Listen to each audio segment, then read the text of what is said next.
നമ്മൾ MCP അല്ലെ multi camera പ്രൊഡക്ഷൻസിൽ ഞാൻ സ്റ്റുഡിയോയെക്കുറിച്ചൊക്കെ നേരത്തെ പറഞ്ഞത് എങ്ങനെയാണ് ഒരു മൾട്ടി ക്യാമറ സ്റ്റുഡിയോ അല്ലെങ്കിൽ ഒരു ടെലിവിഷൻ സ്റ്റുഡിയോ എങ്ങനെയാണെന്ന് ഞാൻ നിങ്ങൾക്ക് പറഞ്ഞു തന്നിരുന്നു. പക്ഷേ നമ്മളതിൻ്റെ ഫിസിക്കൽ ആട്രിബ്യൂട്ട്സ് ഓഫ് വീഡിയോ സ്റ്റുഡിയോയുടെ ഫിസിക്കൽ ആട്രിബ്യൂട്ട്സിനെ കുറിച്ചൊരു സ്പെഷ്യൽ ക്ലാസ്സാണ്. അതായത് എങ്ങനെ ഇരിക്കുന്ന ഒരു സ്റ്റുഡിയോ, നിങ്ങൾക്ക് വീട്ടിലെ സ്വന്തമായിട്ടൊരു യൂട്യൂബ് സ്റ്റുഡിയോ തുടങ്ങുകയാണ് അല്ലെങ്കിൽ ഒരു സ്റ്റുഡിയോ തുടങ്ങണമെന്ന് വെച്ചാൽ ചെറുതായിട്ട് നമ്മുടെ കോളേജിൽ പോലുള്ള ഒരു വീഡിയോ സ്റ്റുഡിയോ തുടങ്ങണമെങ്കിൽ അതിനകത്ത് സാധാരണ ലെവലിൽ പല അളവുകളുണ്ട്. ആ അളവുകളിൽ ഏത് അളവ് വേണമെങ്കിലും നമുക്ക് സ്വീകരിക്കാം. അതിന് സ്റ്റുഡിയോ ഉണ്ടാകാം. ചിലപ്പോൾ നിങ്ങൾക്ക് പ്രൊഫഷണലായിട്ടൊക്കെ വേണമെങ്കിൽ ഒരു ഇൻഡിപെൻഡൻറ്റ് സ്റ്റുഡിയോ ഒക്കെ തുടങ്ങാം. കേബിൾ ചാനലുകൾ നടത്താം, അല്ലെങ്കിൽ യൂട്യൂബ് ചാനലുകൾ നടത്താം. ഇതിനൊന്നും സ്വന്തമായിട്ട് ചെയ്യാവുന്ന കാര്യങ്ങളാണ്. അപ്പോൾ അതിന് അനുസരിച്ച് ഒരു പ്രൊഫഷണൽ സ്റ്റുഡിയോയുടെ ഒരു മെത്തേഡ് എന്താണെന്നുള്ളതിനെക്കുറിച്ച് നല്ല ബോധം ഉണ്ടാകും. അതുകൊണ്ടാണ് ഞാനത് പഠിക്കുന്നത്. Physical attributes of video studio എന്നാണ് എൻ്റെ title. Having A understand the basic layout of A studio, let us move on to know more about the physical attributes. A television studio is not just any huge room where performing and camera can move around. Shape of the studio ആദ്യം തന്നെ അറിയേണ്ടത്. Shape of the multi ക്യാമറയൊക്കെ move ചെയ്ത് എടുക്കേണ്ടി വരിക, ക്രെയിനൊക്കെ ഉപയോഗിക്കുന്ന രീതിയിലുള്ള വലിയ സ്റ്റുഡിയോ. അതിൻ്റെ ഒരു മിനിമം സ്ട്രക്ചറിൽ ഒരു 2-3 ക്യാമറ അല്ലെങ്കിൽ 5 ക്യാമറയൊക്കെ 3 ക്യാമറ മതി. അത് വെച്ചിട്ട് സ്റ്റുഡിയോയുടെ അകത്ത് ചെയ്യാനായിട്ടുള്ള, ചിലപ്പോൾ ഒരു മൂവിങ് ക്യാമറ ആയിട്ടൊരു ക്രെയിൻ ഷോട്ടോ ട്രോളി ഷോട്ടിലൊക്കെ അത് പ്രസൻറ്റ് ചെയ്തിട്ട് അതിനൊക്കെയുള്ള സംവിധാനത്തിലൂടെയാണ് നമ്മൾ.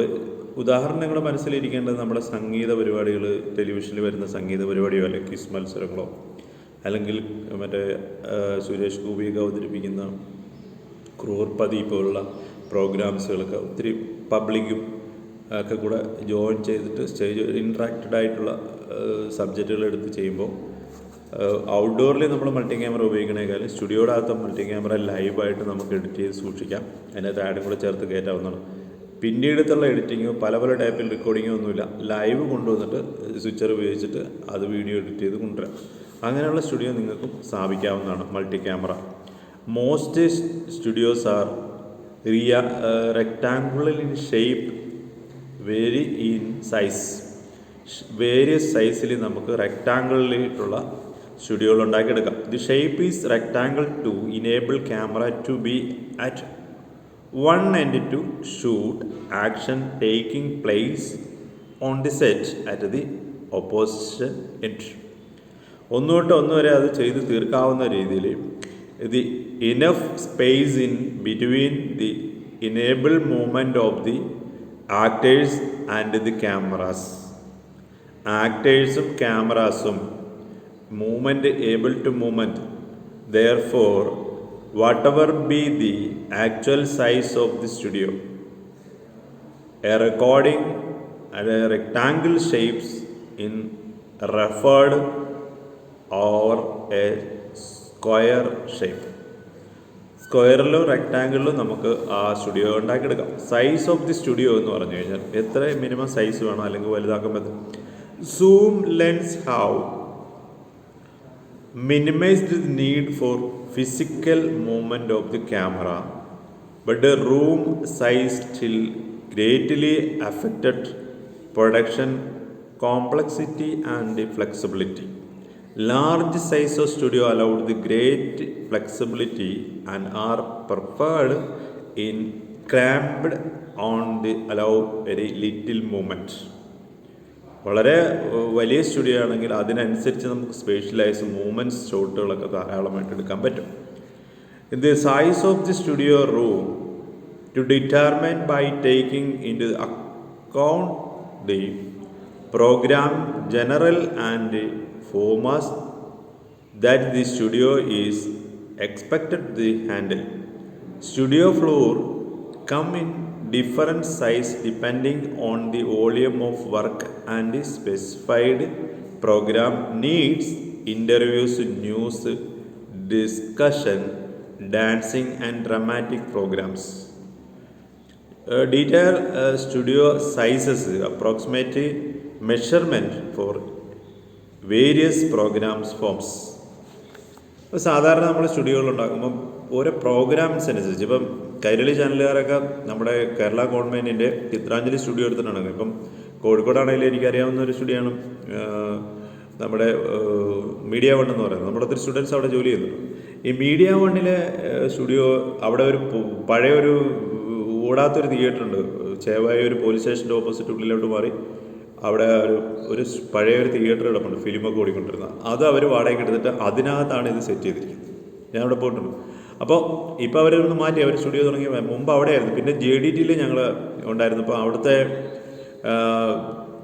സ്റ്റുഡിയോയിലൊക്കെ ആയിരുന്നു അവരുടെ വർക്ക്. പലപ്പോഴും ആദ്യം പ്രീ പ്രൊഡക്ഷൻ വർക്കുകൾ അവർ ഈ ചാനൽ തുടങ്ങുന്നതിന് മുമ്പ്. അങ്ങനെയാണ് എനിക്ക് അവരുമായിട്ട് അടുപ്പം. അവിടുത്തെ കുറേ കുട്ടികളെ ഞാൻ പഠിപ്പിച്ചവരെയൊക്കെ അവരവിടെ ജോലിക്ക് കൊടുത്തായിരുന്നു. പക്ഷേ JDTയിലെ ഹോളിലൊക്കെ വരുന്ന JDTയിലെ സ്റ്റുഡിയോയിലൊക്കെ ഇരുന്നായിരുന്നു അവിടെ ആദ്യകാല റെക്കോർഡിങ്സൊക്കെ തുടങ്ങി വെച്ചത്. അപ്പം നമ്മൾ സ്ക്വയർ സ്റ്റുഡിയോ ആണ് അവിടെ. നമ്മുടെ ഇവിടുത്തെ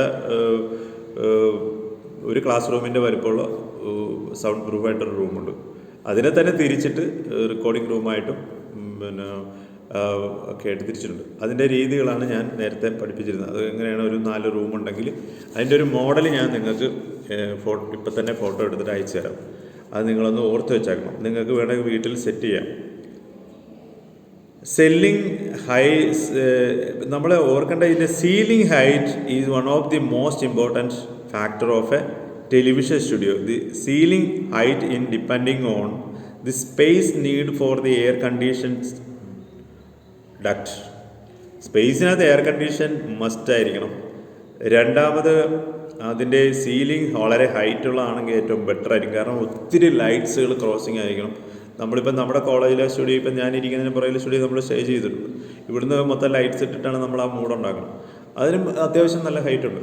അതുപോലെ നമ്മൾ ഹൈറ്റ് ഡിഫറൻ്റ് ആയിട്ടുള്ള കുറേ ഹൈറ്റ് ആയിട്ട് തിയേറ്ററൊക്കെ പഴയതെടുത്തിട്ടാണ് അവർ ചെയ്യുന്നത്. ഞാൻ നേരത്തെ പറഞ്ഞതിൻ്റെ കാര്യം, അത്ര ഹൈറ്റ് ഉണ്ടെങ്കിൽ നമുക്ക് മിനി ക്രെയിൻസ് പിന്നെ ട്രോളി ഷോട്ട്സൊക്കെ ഇഷ്ടംപോലെ ഇടാം. ഇവിടെ നമ്മുടെ സ്റ്റുഡിയോയിൽ ട്രോളിയൊക്കെ ഇടാം. നമ്മൾ 3 ക്യാമറ വെച്ചിട്ട് ഷൂട്ട് ചെയ്ത് പഠിച്ചിട്ടുണ്ട്. അപ്പോൾ ഇങ്ങനെയാണ് നമ്മൾ അതിൻ്റെ the clearance for the ceiling for the catwalk and the light grid. Smaller studios catwalk has absent and light are shifted using aluminium ladders. കാറ്റ് വാക്കിങ്ങിനെ ഇടുന്ന പോലത്തുള്ള നടക്കുന്നിടത്തെല്ലാം ഒരേ മൂഡിൽ ലൈറ്റ് കിട്ടുന്നതിന് വേണ്ടിയിട്ടൊക്കെ നമ്മൾ ചെയ്യുന്ന ആ ഒരു ഇമ്പാക്റ്റ് പലപ്പോഴും the size of the cyclorama, a very large piece of the white fabrics tied up tightening on the all sides which cover the entire the back wall and the studio. If can be has the various colors or various slides or gobes project onto the it. വലിയ ഒരു ഭിത്തി വാള് മുഴുവൻ light കൊടുത്ത് അതിനെ വെള്ള acrylic ഷീറ്റിനുള്ളിലൂടെയൊക്കെ കടത്തി വിട്ടിട്ട് ഒരു മൊത്തത്തിൽ ഒരു മൂടുണ്ടാക്കി. ഇപ്പം നമ്മുടെ LED ബൾബുകളൊക്കെ ഉപയോഗിച്ചിട്ട് വളരെ ഈസി ആയിട്ട് അത് ചെയ്തെടുക്കാൻ പറ്റുന്നത്. നമ്മൾ മിക്കപ്പോഴും സീലിംഗ് റൂമുകൾ നമ്മുടെ തന്നെ അപ്പുറത്തെ റൂമിനകത്ത് ആ ഒരു സീലിംഗ് മൂഡ് ലൈറ്റ്സ് കൊടുത്തിട്ടുണ്ട്. നമ്മൾ ബസ്സിനകത്തൊക്കെ കൊടുക്കുന്ന പോലെ അത് പ്രൊട്ടക്റ്റഡ് ആയിട്ട് കൊടുത്തിട്ടുണ്ട്. അതുപോലെ കൊടുത്തു കഴിഞ്ഞാൽ എല്ലായിടത്തും ഈവൻ്റ് ആയിട്ടുള്ള ലൈറ്റ് കൊടുക്കും. വേണേൽ കളറുകൾ പലതും മാറ്റി കൊടുത്തു കഴിഞ്ഞാൽ കളർ നമ്മൾ വലിയ സ്റ്റുഡിയോ ഈവൻറ്റ്സുകളിലൊക്കെ അത് സാധാരണ കാണാറുണ്ട്. ഇത് requiring that low light and booms to next enter the camera frame. Care must be taken. Ensure that the height is appropriate as less height leads to shallow light angles and unwanted shadows in the picture. While too much height it likely to increase cost of setting up the studio. Studios are often 20-25 feet in height. Some may be even height depending on how big they are in the term of light and breadth, height and breadth. ലെങ്തും ബ്രെഡ്ത്തും പിന്നെ 20-25 അടി വരെ ഉയരമുള്ളിടത്തൊക്കെ നമ്മൾ ഈ light up ചെയ്ത് കഴിഞ്ഞാൽ light അകലുന്നവരും spread ചെയ്ത് വരുള്ളൂ. ഇങ്ങനെയാണ് പോകുന്നത്. അപ്പോൾ നമുക്ക് കുറേ അകലേന്ന് കൊടുത്തു കഴിഞ്ഞാൽ അല്ലെങ്കിൽ റിഫ്ലക്റ്റൊക്കെ കൊടുത്ത് വളരെ മനോഹരമായിട്ട് സ്റ്റുഡിയോ സെറ്റ് ചെയ്യാൻ പറ്റും. അക്കോസ്റ്റിക് ആയിരിക്കണം എന്നുള്ളതാണ് ഏറ്റവും കൂടുതൽ നമ്മൾ മെയിനായിട്ട് ഓർത്തിരിക്കേണ്ട. സ്റ്റുഡിയോ അക്കോസ്റ്റിക് ആയിരിക്കണം. അക്കോസ്റ്റിക് ട്രീറ്റ്മെൻറ്റ് എന്ന് വെച്ചാൽ നമ്മുടെ ഇവിടുത്തെ റെക്കോർഡിംഗ് റൂമാണ് പെർഫെക്റ്റ് അക്കോസ്റ്റിക് റൂം. ആ ഓളെല്ലാം ആൻറ്റി ഫംഗലായിട്ടുള്ള ഗ്ലാസ് മൂടൊക്കെ വെച്ചിട്ടാണ്, ഗ്ലാസിൻ്റെ പൗഡറൊക്കെ ഉപയോഗിച്ചിട്ട് പ്രത്യേകം തയ്യാറാക്കിയിട്ടുള്ള സൗണ്ട് പ്രൂഫ് റൂമുകളാണ്. അങ്ങനത്തെ വലിയ റൂമുകളിലാണ് സ്റ്റുഡിയോ നടക്കുന്നത്. അതിൻ്റെ എക്സാമ്പിളാണ് നമ്മുടെ റെക്കോർഡിംഗ് സ്റ്റുഡിയോ. അതിനകത്ത് വെച്ചിട്ട് തന്നെ വീഡിയോയോ ഓഡിയോ എന്ത് വേണമെങ്കിലും എടുക്കാം. അങ്ങനെ നമ്മൾ ഒരു വാർത്തയൊക്കെ ചിത്രീകരിക്കുന്ന ആ റൂം പോലത്തെ വലിയ റൂമുകളിൽ, പിന്നെ അതിൻ്റെ വാളുകളിലൊക്കെ നമ്മൾ ഡിജിറ്റൽ പാനൽസുകളും ബ്ലൂ സ്ക്രീനും ഒക്കെ വെച്ചിട്ട് തിരിച്ചിട്ട് അത് പിന്നീട് എഡിറ്റ് ചെയ്യുമ്പോഴത്തേനും മിക്സ് ചെയ്താണ് ഉപയോഗിക്കുന്നത്. എന്തായാലും acoustic treatment, studio without proper acoustic treatment as A good and non existing.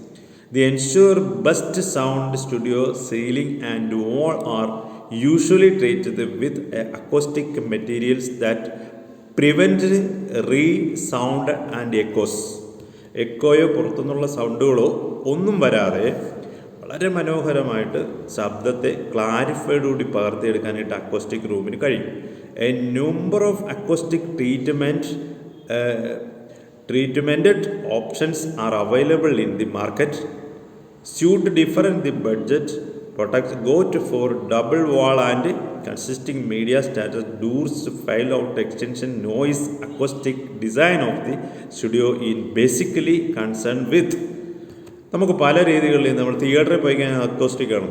വലിയ മൾട്ടിപ്ലക്സിലൊക്കെ പോകുമ്പോൾ ആ ഭിത്തി കണ്ടിട്ട് ഡബിൾ ഒരു ഭിത്തി, അതിന് പുറകിൽ പിന്നെ അതിൻ്റെ പൗഡേഴ്സ്, അതിൻ്റെ ബോർഡൊക്കെ വെച്ചിട്ട് അതിനടുത്ത് ഈ തുണി കൊണ്ട് അലങ്കരിക്കുന്ന ഫയർ പ്രൂഫ്, സൗണ്ട് പ്രൂഫായിട്ടുള്ള തുണികളൊക്കെ വെച്ചിട്ട് ഡെക്കറേറ്റ് ചെയ്യുന്നതും, നമ്മുടെ ഇതേപോലെ വാൾ ബോർഡുകളൊക്കെ ഉപയോഗിച്ചിട്ട് അതിനുള്ളിൽ നമ്മുടെ ബോർഡ് ഒരു ഭിത്തിയിൽ നിന്ന് ഒരടി കനത്തിൽ അതിനുള്ളിൽ പിന്നെ സൗണ്ട് പ്രൂഫ് സാധനങ്ങളൊക്കെ വെച്ചിട്ടാണ് അത് ചെയ്യുന്നത്. അതുപോലെ ഓഡിറ്റോറിയം, പഴയ തിയേറ്ററുകൾ, ഇപ്പോഴത്തെ തിയേറ്ററുകളിൽ പുതിയ മെത്തേഡ്സുകൾ install the studio from the existing noise proof ആയിരിക്കണം. പുറത്തോട്ടും പോലും പുറത്തുനിന്നുള്ള ശബ്ദം അകത്തോട്ടും വരരുത്. Empower the clarity, fidelity and sound generating in the studio. A crowd means for the acoustic quality in the studio in insert the zero echo. That is the theory of there should be not echo zero ആയിരിക്കണം. നമ്മൾ ഇങ്ങനെ കേൾക്കരുത്. ഒരു acoustic റൂമായിരിക്കണം. നമ്മൾ പറയുന്ന ശബ്ദം പുറത്തോട്ട് പോകരുത്. ഇത് പ്രത്യേകം ഓർത്തിരിക്കണം. പിന്നെ എയർ കണ്ടീഷൻ ആയിരിക്കണം. ഡോർസ് എല്ലാം വലിയ ഇതുപോലെ അക്വസ്റ്റിക് ആയിട്ടുള്ള ഡോർസുകൾ ചെയ്യണം. പ്രൊഡക്ഷൻ കൺട്രോൾ റൂംസ്, പിന്നെ അതിനകത്ത് സെറ്റ് ആൻഡ് പ്രോപ്പർട്ടീസ് മോസ്, പിന്നെ വീഡിയോ ലൈബ്രറി, ഇങ്ങനെയുള്ള സാധനങ്ങൾക്ക് റൂമുകളുണ്ടാവും മേക്കപ്പ് ഒക്കെ ചെയ്യാനായിട്ട്. ഇതെല്ലാം കൂടെ ചേർത്തിട്ടുള്ളതാണ്. ഞാൻ അതിൻ്റെ ഫോട്ടോ അയച്ചു തരാം, എന്നിട്ട് ഒന്നുകൂടെ അതിൻ്റെ ഡീറ്റെയിൽസ് തരാം.